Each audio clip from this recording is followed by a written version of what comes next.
여기 네. 앞에 있는 게 뭔지 아시나요?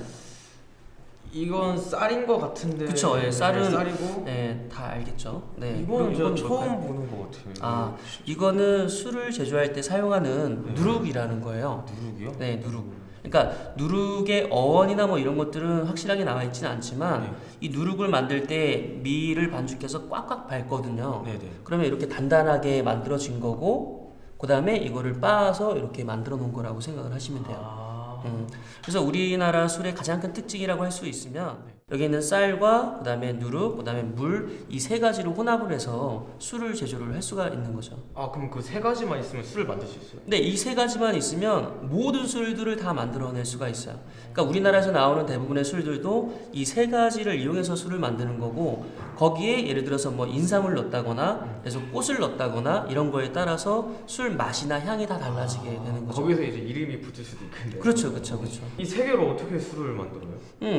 여기 이 쌀에는 네. 우리가 술에서 제일 필요한 전분이 굉장히 많이 들어있어요. 네네. 전분이 많이 들어있고, 이 전분이 발효가 일어나면, 전분이 분해가 되면 포도당이라는 게 되거든요. 네. 그럼 포도당이라는 게 되면 이 누룩 안에 있는 효소하고 효모, 우리 눈에는 지금 보이지 않죠? 뭐 보이시나요? 아무것도 안 보여요. 네, 대부분 여기에는 곰팡이하고 효모가 있어요. 그럼 그 곰팡이가 여기에 있는 포도당이나 이런 것들을 이용을 해서, 그 다음에 효모가 이 포도당을 이용해서 알코올을 생성을 하게 되는 거죠.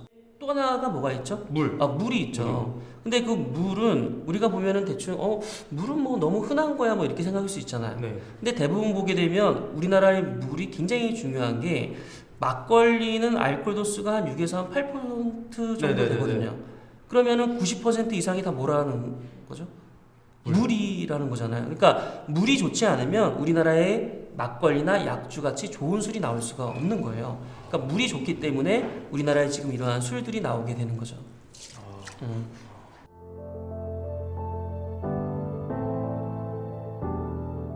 역시 여기 앞에 있는 술들 보면 색이 어때요? 빨갛고 하얗고. 네. 가장 일반적인 막걸리나 이런 것들이 이렇게 하얗게 나오는 네. 막걸리들이고, 대부분 우리나라의 술들을 제조하는 과정을 쭉 한번 보면, 네. 우리가 이제 그 쌀을 뭐 고두밥을 찌고 그다음에 누룩과 물을 혼합을 하게 되면 누룩에 있는 이제 미생물들에 의해서 이제 당이 생성되고, 그 당을 그러니까 효모라는 미생물이 당을 이제 알코올로 만들어서 이제 술이 만들어지게 되는 거죠. 그래서 이제 시간이 지나게 되면 술이 다 만들어질 거 아니에요. 그럼 다 만들어지게 되면 처음에는 막 발효가 일어나다가 다 익으면 이제 팍 퍼지고, 맨 위에 이제 맑은 술이나 이런 것들이 뜨게 되는 거죠. 네네. 그 술을 그대로 해서 걸러버리면 술 색깔이 이렇게 좀 탁하게 나오겠죠. 그 위에 있는 것들. 그리고 거기에다가 이제 물을 혼합하거나 하게 되면은 이제 막걸리가 되는 거예요.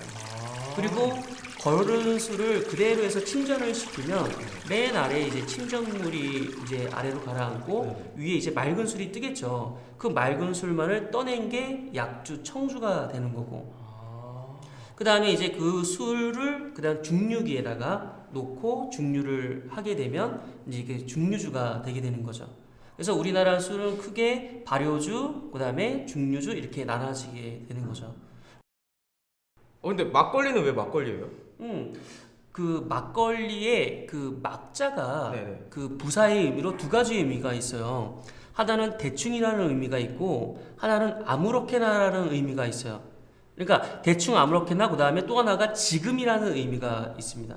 그래서 대충 막 만들었다고 해서 또 막걸리라고도 하고, 지금 막 만든 막걸리라고 해갖고 지금 그 막걸리라고도 하는데, 과거에는 대충 아무렇게나라는 의미로도 많이 사용이 됐었어요. 왜냐하면 막걸리를 먹으면 뭐 머리 아프다, 트림 나온다 이렇게 얘기를 하는데, 네. 실제로 지금은 원료가 굉장히 좋고 잘 만들기 때문에 그런 것들은 전혀 아니거든요. 그러니까 지금은 그러니까 막걸리의 막자가 대충 아무렇게나라는 의미로 사용되지 않고 지금이라는 되게 신선한 의미로 사용이 되고 있는 거죠. 그래서 우리가 대부분 보면은 이렇게 탁하게 내린 것들, 그러니까 물을 혼합해서 도수를 낮춰서 만든 술을 이렇게 우리가 막걸리라고 하죠. 여기 이제 주종에 보면 탁주라고 돼 있는데, 탁하다라는 이제 의미를 가지고 있어서 탁주 이렇게 표현을 하기도 합니다. 근데 사실 탁주라기보다는 우리 조선 시대에는 백주라는 의미도 많이 사용이 됐었어요. 흰술. 흰술.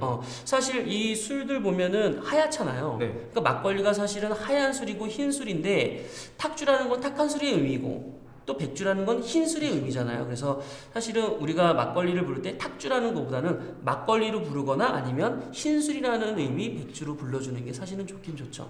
그런데 여기에 있는 거는 좀 이렇게 하얀데 네.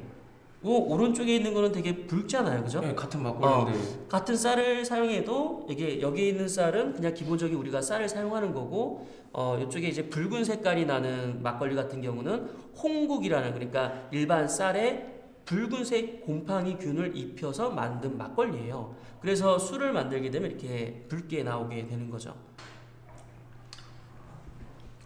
맛이 어때요?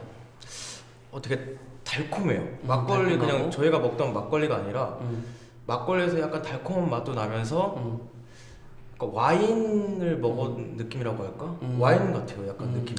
일단은 달콤한 맛이 나는 거는 술의 달콤한 맛은 우리가 이제 술을 제조할 때 쌀을 넣잖아요. 네. 거기에서 이제 당분이 생성이 되는데 그 당분이 남아서 단맛을 느끼는 거고 이 술을 따게 되면 탄산이나 이런 것들이 쭉 올라와요. 네. 그리고 술명이 이화백주죠. 이화 맥주? 왜 이화가 백꽃을 말해요. 백꽃. 그러니까 백꽃이 굉장히 희잖아요. 예. 그러니까 흰 그 백꽃의 의미로 이화 백주라고 이제 이름을 지은 술이라고 보시면 되고 아까 왜 술 취한 원숭이가 약간 붉은색에 초점이 맞춰졌잖아요. 예. 이 술 같은 경우는 흰색에 초점이 맞춰져 있는 흰색. 술이라고 보시면 돼요. 전혀 대비되는 술이라고 볼 수가 있죠. 한번 먹어볼까요? 네. 일단 잔을 한 잔 받으시고. 그러려면 2분 기다려야 되잖아요. 기다리면서 뭐, 예. 뭐 이런저런 얘기를 얘기하면 나누네, 되겠죠. 뭐. 그렇죠. 네.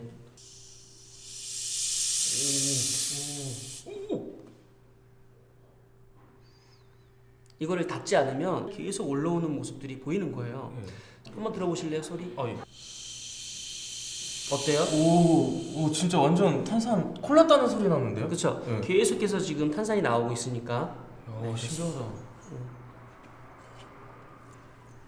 일단은 표면을 지금 한번 봐보시면 지금 계속 술이 끓어오는 모습도 보이죠. 예. 네네. 그래서 향도 한번 맡아보시고 아까 거하고는 또 전혀 다른 또 향이. 예, 이거는 좀 막걸리 냄새. 기본 이제 가장 기본적인 막걸리에 해당된다고 보시면 돼요. 여기 이제 라벨이나 이런 데도 순탁주 이렇게 써 있는 것처럼 가장 쌀과 물, 누룩만 가지고 만든 막걸리라고 보시면 됩니다. 네. 한번 드셔보시죠. 네. 네.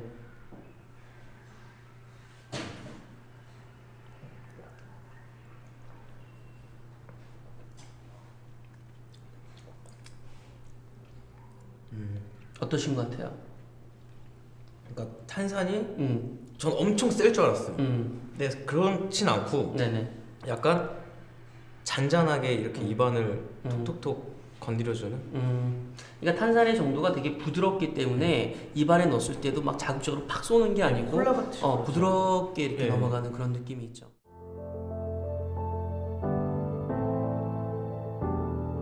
앞에 있는 술들은 약주예요. 그 밑에 이제 침전물이 가라앉고 위에 맑게 돼 있는 술만을 떠낸 술이라고 보시면 될 것 같아요. 그 소국주라고 한번 들어보신 적이 있으신가요? 소국주요? 네. 소국주는 한 번도 들어본 적이 없는데. 근데 들어보셨어야 돼요. 왜냐하면 소국주는 우리나라의 대부분 술을 좋아하시는 사람들은 소국주라는 이름을 모르는 사람이 거의 없습니다. 우리나라의 그 삼국 시대부터 계속 전해져 오는 그런 술이에요. 그러니까 좀 색깔이 어떤 것 같아요? 색깔은 가을을 표현한 것 같아요. 어떻게 아셨습니까? 여기 국화가 그런 건가요? 네네. 그래요? 그러니까 우리가 아까 말씀드렸던 쌀, 물, 누룩과 네. 거기에 이제 국화나 이런 것들이 네, 같이 첨가. 들어가요.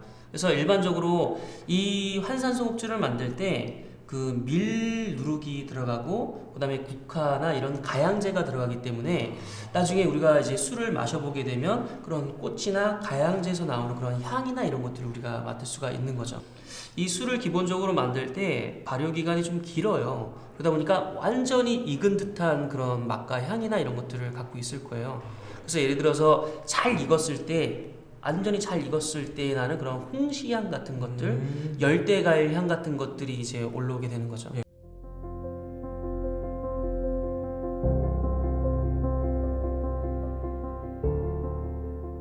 과실주는 과실을 발효시켜서 만든 술이 과실주예요. 그러니까 예를 들어서 우리나라 같은 경우는 포도, 머루, 감, 애플, 사과 이런 것들을 이용해서 술을 제조하는데 곡물로 만드는 술하고는 전혀 달라요. 그 이전에 먹었던 술과는 전혀 다른 술들. 그렇죠, 그렇죠. 이건 이제 과일이 주 원료가 되는 거고, 그래서 예를 들어 포도를 예를 들어서 이제 이야기를 하면 포도에 보게 되면 포도의 색깔이 있죠. 네네네. 그리고 그 안에 포도의 향도 있고, 그다음에 맛도 있고, 그다음에 수분도 있으니까 포도 알갱이 하나가 곧 술을 만들 수 있는 모든 걸 갖추고 있다고 생각을 하면 돼요. 그래서 이렇게 포도를 으깨고, 그래서 거기서 으깬 거에다가 예를 들어서 효모를 넣어주게 되면 그 과실 안에 그 포도당이 있으니까 자연적으로 이제 발효가 진행이 되는 거죠. 그 포도로 만든 그랑코트 화이트를 한번 마셔볼까요? 좋습니다. 네. 네. 색이 어때요? 약간 구릿빛? 구릿빛? 네. 자, 요거를 한번 그럼 우리가 시음을 해보도록 하겠습니다. 이것도 색이 예쁘네요. 대부분 이제 과일의 색이나 이런 것들이 그대로 좀 나는 경우가 많이 있으니까. 그리고 일반적으로 포도 같은 경우에는 포도 껍질에 있는 색이나 이런 것들이 이게 술에 밴다고 보시면 될 것 같죠. 대부분의 그 와인의 색깔은 과실의 색이나 이런 것들이 그대로 묻어나기 때문에 굉장히 아름답죠.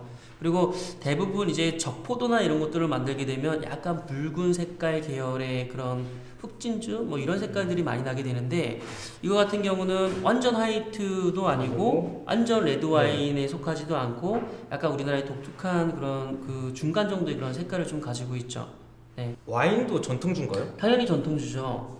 근데 일반적으로 쌀만 가지고 만든 술이 전통주는 아니고, 기본적으로 우리나라에서 생산된 원료를 이용해서 만든 술은 다 전통주라고 볼 수가 있죠.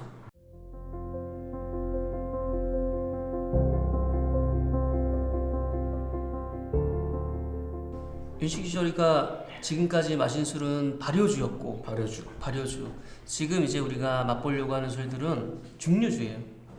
증류주요? 중류주. 중류주. 네네네. 발효주하고 중류주하고 뭐가 틀려요? 일단 발효라는 거는 네. 반드시 거기에 미생물이 관여를 해야 돼요. 그래서 미생물에 의해서 생성된 어떠한 물질이 인체에게 이로우면 발효고 해로우면 부패가 되는 거예요. 그럼 물이 왜 우리가 100도씨에 끓는다고 하잖아요. 예. 근데 순수한 에탄올은 78도 정도에서 끓거든요. 그러니까 끓이게 되면 온도가 올라가면서 끓는 점이 낮은 물질부터 먼저 나올 거 아니에요. 네네네. 그러니까 그렇게 비점이 낮은 물질부터 받아내서 만든 술이 바로 중류주에 해당이 되는 거죠. 그러니까 발효주가 알코올 도수가 높을 것 같아요? 중류주가 도수가 높을 것 같아요? 찍으면 되는데 둘 중에 하나. 증류주요. 그쵸? 왜냐하면 증류주하고 있으니까. 중류주 같은 경우는 우리가 중류를 해서 순수한 알코올을 많이 뽑아내는 조작이기 때문에 발효주보다는 훨씬 더 도수가 높죠. 그러니까 대부분 여기 있는 술들의 알코올 도수가 20도가 다 넘어가는, 그 최대 알코올 도수가 40% 정도 나오는 중류주도 있어요. 여기 앞에 있는 술들이 우리나라에서도 가장 유명한 중류주들이 여기 좀 모여 있는 거예요. 일단 대표적으로 여기 있는 것들을 보게 되면 이거는 이제 금산 인삼주예요. 그러면 인삼이 여기 이제 통으로 지금 들어가 있는 모습이 보이죠. 그래서 일반적으로 중류주에 여기 인삼을 넣어서 약용주로서 이제 만든 술이죠. 그러니까 왜 이러한 인삼주 같은 경우는 사실 그 우리 어렸을 때 보면 부모님들이 그 인삼에다가 중류주 부어놓고 그런 형태의 술들이라고 생각을 하시면 될 것 같아요. 그리고 그 유명한 그 이강주. 네. 이강주 한 말 혹시 드셔보셨나요? 좀 못 들어봤어요. 그러니까 우리나라에 그 3대 명주라고 하는 술들이 있어요. 중력고, 그 다음에 가목로. 여기 있는 게 이제 가목로라는 술인데, 가목로가 있고, 그 다음에 여기 있는 이강고. 그래서 이 세 개를 우리나라의 3대 명주라고 칭해요. 아까 우리 조선의 3대 명주라고 했던 이강주고, 근데 대부분 이제 사람들이 이 시음을 할 때 그냥 이강주인가 보다 어떤 맛이 날까 이렇게 해서 먹어보고 그런 게 아니고, 항상 술을 보면 뒤에 라벨이 있잖아요. 네. 이 라벨에 보면 어떤 것들이 들어가 있는지 이런 것들이 기록이 돼 있어요. 그래서 이런 것들이 들어갔으니까 아 이런 비슷한 맛이 나겠구나라고 생각을 할 수가 있죠. 이거 한번 봐보실까요? 좋은 팁인데요. 진짜. 여기에 보게 되면 원재료명 이런 것들 나오고 뭐 이렇게 소매분, 정매, 그다음에 배, 생강, 울금, 계피, 꿀 이런 것들이 들어가죠. 예. 그러니까 기본적으로 그런 가양제 성분들이 들어가니까 이 증류주에도 그런 향이 나겠구나라고 생각하고 먹으면 훨씬 깊이 있게 시음을 할 수가 있게 되죠. 생강, 울금, 계피 뭐 이런 것들 배가 들어가니까 먼저 향을 한번 맡아서 네. 어떤 향이 나는지 한번 볼까요? 이게 알고 맡으니까 더 훨씬 더 그렇죠. 오는 것 같아요. 네. 그 향 같은 게 생각하고 맡으니까 아까 모르고 맡았을 때보다 네. 훨씬 더 좋은 것 같아요. 그게. 처음에는 사실은 그런 것도 되게 재밌어요. 그러니까 먼저 맛을 보고 향을 먹고 향을 맡고 맛보고 아 뭐가 들어갔을 것이다라고 보고 그다음에 이걸 보면 맞추면 되게 희열이 느껴지죠. 그것도 좋은 것 같아요. 네. 근데 처음 드시는 분들은 가능하면 라벨에 있는 정확한 정보를 보고 아 이런 것들이 들어갔구나 이런 것들을 꼭 보고 이렇게 시음을 하는 게 좋겠죠.